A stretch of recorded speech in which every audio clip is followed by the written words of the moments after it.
Patient का hair loss 12वीं कक्षा के बाद ही स्टार्ट हो गया था। जब उन्होंने क्लिनिक विजिट किया तो उनके स्कैल्प पर एक्सटेंसिव हेयर लॉस और बॉल्डनेस विजिबल थी। हेयर लाइन एम शेप में रिसीड हो चुकी थी और फ्रंटल एरिया साइड से पूरी तरह खाली नजर आ रहा था, which made him a patient of Norwood grade 3 baldness. इसके अलावा पेशेंट के फ्रंटल टफ्ट और मिड स्कैल्प में भी स्लाइट थिनिंग विजिबल थी। पीआरपी सेशंस और टारगेटेड मेडिकेशन से इंप्रूव करने का प्लान बनाया। पेशेंट की बॉल्डनेस के according donor area favourable condition में था, जहां से हम plenty of healthy follicles extract करके नेचुरल लुकिंग डेंसिटी क्रिएट कर सकते थे। इस वीडियो में हम आपके साथ पेशेंट का मासिक फॉलोअप और पीआरपी एक्सपीरियंस शेयर करेंगे। अगर आपके माइंड में पीआरपी ट्रीटमेंट से रिलेटेड कोई भी डाउट या क्वेश्चन है तो इस जर्नी के बाद आपकी सारी क्वेरीज क्लियर हो जाएंगी। तो वीडियो को एंड तक जरूर देखिए, क्योंकि पेशेंट की ट्रांसफॉर्मेशन से आपको हेयर रेस्टोरेशन के रियल पोटेंशियल के बारे में पता चलेगा। अगर आपके भी बाल पतले हो रहे हैं तो आप अपने स्कैल्प की पिक्चर्स हमें भेजिए। हमारे डॉक्टर आपकी करंट स्टेज को समझेंगे और बताएंगे कि आपको हेयर ट्रांसप्लांट की जरूरत है या नहीं। इनिशियल एनालिसिस के बाद हमारे एक्सपर्ट्स ने पेशेंट की हेयर लाइन डिजाइन प्लान की। सबसे पहले पेशेंट के फेशियल प्रोपोर्शंस और एज को ध्यान में रखते हुए ग्लाबेला पॉइंट से एग्जैक्ट डिस्टेंस मेजर किया गया, ताकि हेयर लाइन न सिर्फ एस्थेटिकली अपीलिंग हो बल्कि नेचुरली ब्लेंड भी करे। इसके साथ ही पेशेंट के फ्रंटल एरिया में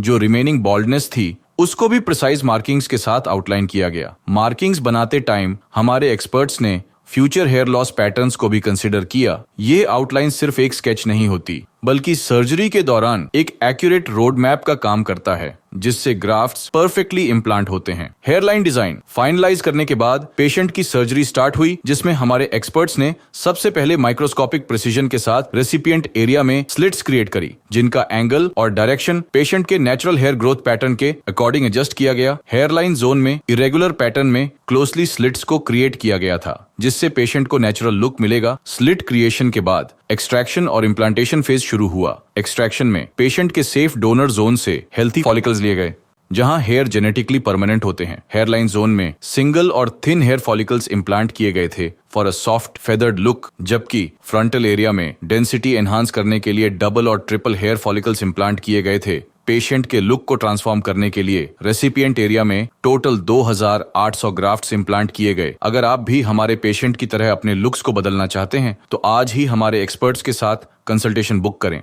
प्रोसीजर के बाद क्लिनिक विजिट किया था, जिसमें उन्होंने अपना 1 महीने का एक्सपीरियंस भी हमारे साथ शेयर किया। चलिए जानते हैं उनसे कि क्या इस फेज में उन्हें कोई प्रॉब्लम फेस करनी पड़ी या नहीं। मैं अमन त्यागी, मेरा फर्स्ट सेशन है, मतलब फर्स्ट पीआरपी है। 1 मंथ हो गया मुझे ट्रांसप्लांट कराए हुए, और अभी आप देख सकते हैं मेरी ग्रोथ।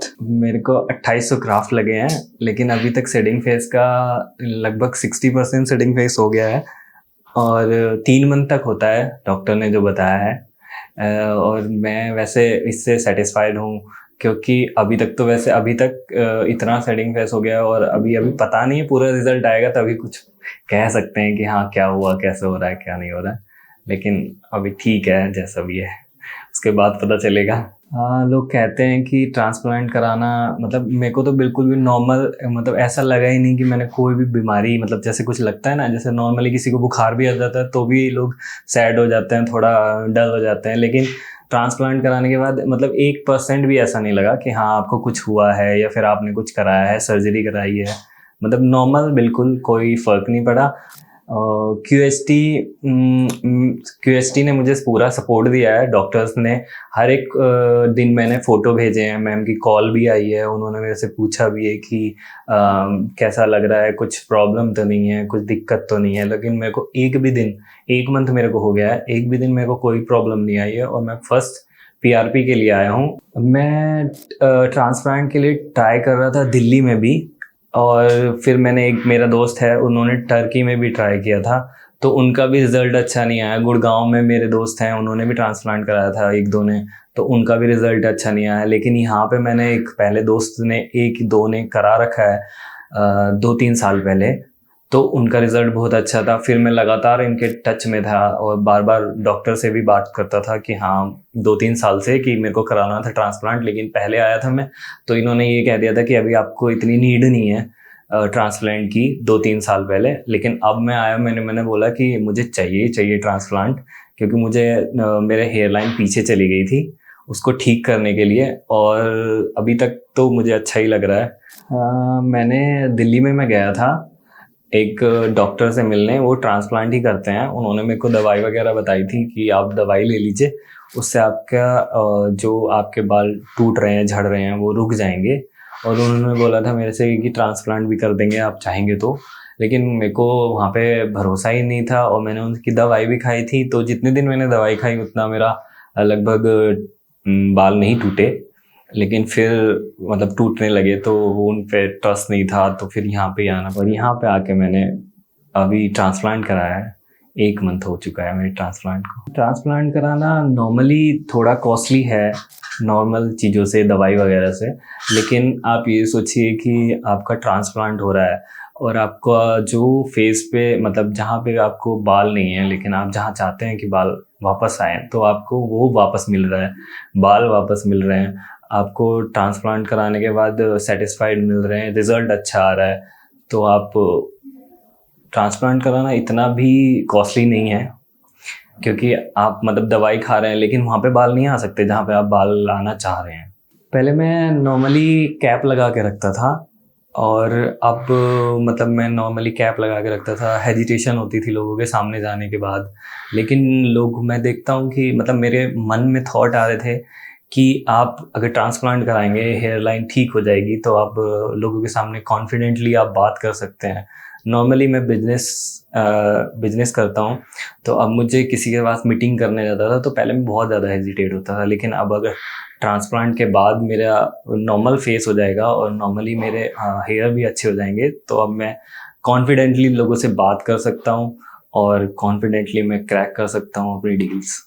और इसके लिए ये बजट तो कुछ भी नहीं है, क्योंकि आप नॉर्मली आप देखेंगे ना, कोई भी उदाहरण समझ लीजिए कि आप मतलब कोई भी चीज़ है, आप उससे कॉन्फिडेंट हो रहे हैं और आपको प्रॉपरली इतना ज़्यादा मतलब आप फुल सेटिस्फाइड हो रहे हैं, तो उसके लिए कोई पैसा मायने नहीं रखता है।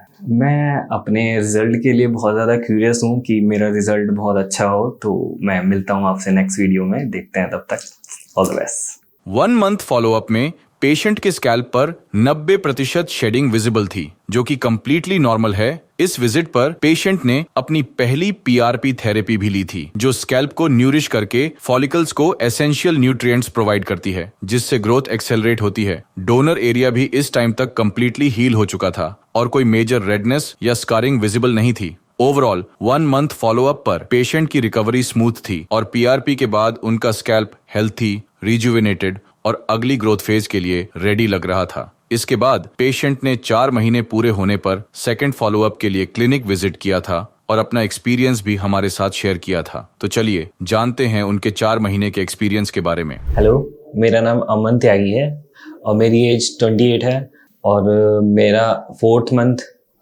कंप्लीट हो चुका है और मेरी ये 3rd पीआरपी है। बोल्डनेस तो मेरा क्लास 12th के बाद ही स्टार्ट हो गया था। तब से लेके अभी तक मतलब हेयरफॉल हो रहा था, बार बार हेयरफॉल हो रहा था। मैं छोटे छोटे बाल रख रहा था, बार बार ट्रिम करा रहा था। लेकिन फिर मैंने काफ़ी चीज़ें इस्तेमाल भी की, ऑयल्स वगैरह, और 1-2 बार मिनोक्सिडिल भी लगाया था। 2-3 महीने मंथ यूज़ किया था, लेकिन उससे भी कुछ नहीं हुआ। तो फिर फाइनली QHT में आना पड़ा। और यहाँ पे पहले भी मैं 1-2 बार मतलब दोस्त के साथ आया था, 1 बार आया था, तो मतलब पता वता करके गया था। लेकिन उसके बाद फाइनली अभी मैंने ट्रांसप्लांट कराया है। मैंने मिनोक्सिडिल यूज़ किया था और ऑयल वगैरह भी यूज़ किया था, लेकिन उसके बाद भी मैंने 3 मंथ मिनोक्सिडिल यूज़ करने के बाद भी कोई रिज़ल्ट नहीं आया, ऑयल वगैरह लगाने से भी कोई रिज़ल्ट नहीं आया। लेकिन फाइनली मुझे QHT में आना ही था, तो मतलब ट्रांसप्लांट कराना ही था। तो फाइनली मेरे 4 मंथ कंप्लीट हो चुके हैं। पहले ग्रोथ तो कमी थी, मतलब बोल्डनेस आ ही रखी थी, लेकिन ट्रांसप्लांट कराने के बाद मतलब शेडिंग फेस निकला। 3 मंथ तक तो शेडिंग फेस ही होता है। उसके बाद अब 4 मंथ मतलब काफ़ी 1 या 1.5 महीने से मेरा शेडिंग फेस बंद हुआ है, तो फिर काफ़ी अच्छे बाल आ चुके हैं। और अभी बाकी अभी 3-4 मंथ में आएंगे, तो फाइनल तो रिज़ल्ट है नहीं ये, लेकिन 4 मंथ का रिजल्ट है, तो इससे काफ़ी खुश हूँ। कॉन्फिडेंट तो है ही कि पहले तो कुछ था ही नहीं, तो अब तो बाल आ रहे हैं, तो लोग बाग भी कह रहे हैं कि हाँ भैया अच्छा है, ठीक है। फैमिली वाले और दोस्त वगैरह देखते हैं कि हाँ भाई पहले तो कुछ नहीं था, बाल बहुत कम थे। तो नॉर्मली देखने में ही लगता था कि लोग बाग ये कहते थे कि भाई कि मतलब ये गंजा हो चुका है या फिर ये वो वगैरह वगैरह। लेकिन अब तो कोई बोलता ही नहीं है और देख के कहते हैं कि हाँ ये तो रिजल्ट भी अच्छा आ रहा है और ये मतलब आपने पैसे लगाए हैं तो पैसे वसूल हैं। डॉक्टर ने मेरे को बोला था कि क्या कहते हैं मतलब आपको मेडिसिन यूज़ करनी है 8 मंथ तक। तो अभी मैं 4 मंथ से रेगुलर जैसे उन्होंने बोला है वैसे यूज़ कर रहा हूँ और मिनॉक्सिडिल वगैरह सुबह शाम जैसे लगाने हैं वैसे लगा रहा हूँ। और मतलब मैं मेडिसिन आपके ये जो नॉर्मली हेयर लगे हुए हैं वो तो नॉर्मल है ही, लेकिन जो पहले के हेयर हैं उनको बरकरार रखने के लिए मेडिसिन खानी बहुत ज़रूरी है। इसलिए डॉक्टर ने मेरे से बोला है कि 8 मंथ तक आप लगातार मेडिसिन खाइए। लोग बाग डरते हैं ट्रांसप्लांट कराने से, लेकिन इसमें कोई डर नहीं है ना ही कोई परेशानी है, क्योंकि मैंने कराया मतलब नॉर्मली पहले तो सबको डर लगता ही है कि हाँ भाई सिरिंज वगैरह इंजेक्शन वगैरह लगेगी, ये लगेगा वो लगेगा, और ट्रांसप्लांट कराने में लोगों को लगता है कि दर्द होता है ये होता है। लेकिन डे 1 से और आज तक कोई प्रकार का किसी भी प्रकार का इतना सा भी दर्द नहीं हुआ है अभी मतलब। और बाकी लोगों को लगता है तो वो लोग आके यहाँ पे डॉक्टर से मिल सकते हैं, QST में मिलेंगे, सारे डाउट्स क्लियर हो जाएंगे आपके। और दर्द वगैरह या कोई परेशानी तो डे 1 से और आज तक कोई हुई नहीं है। तो किसी को मैं मानता हूँ कि जब मेरे को नहीं हुई तो लोगों को नहीं होनी चाहिए। तो और अगर किसी को होती है या फिर लगता है कि हाँ भाई इसमें ये डर है, ये दिक्कत है कि ये हो सकता है, ये हो सकता है, तो वो जो लोग जानते हैं, एक्सपर्ट हैं, उनसे आप बात करेंगे तो ज़्यादा बेटर होगा। आप भले ही किसी और डॉक्टर से बात करके QST आइए या फिर QST के खुद के डॉक्टर हैं, आप उनसे बात करिए, आपको बेटर बताएंगे कि हाँ क्या सही है क्या गलत है। अभी मेरा रिजल्ट ये 4 मंथ का है, तो अभी मैं आपके सामने शो कर रहा हूँ अपने 4 मंथ का रिजल्ट। लेकिन नेक्स्ट टाइम मैं आऊँगा PRP कराने या उसके बाद आऊँगा, जब भी मेरा रिजल्ट बेटर होता चला जाएगा तो आपके साथ में वो रिजल्ट शेयर करूँगा।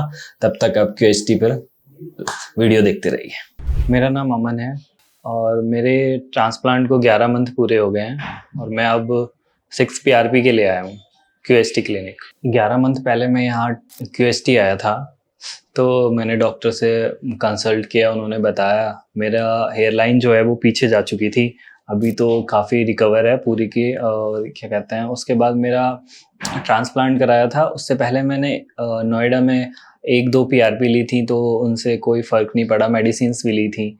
और फिर फाइनली मुझे लगा कि काफ़ी साल से मेरा पीछे की तरफ मतलब ये बाल जा चुके थे, तो मैंने सोचा कि जब दवाई वगैरह और किसी चीज़ से नहीं हो रहा तो ट्रांसप्लांट ही कराना सबसे बेस्ट रहेगा।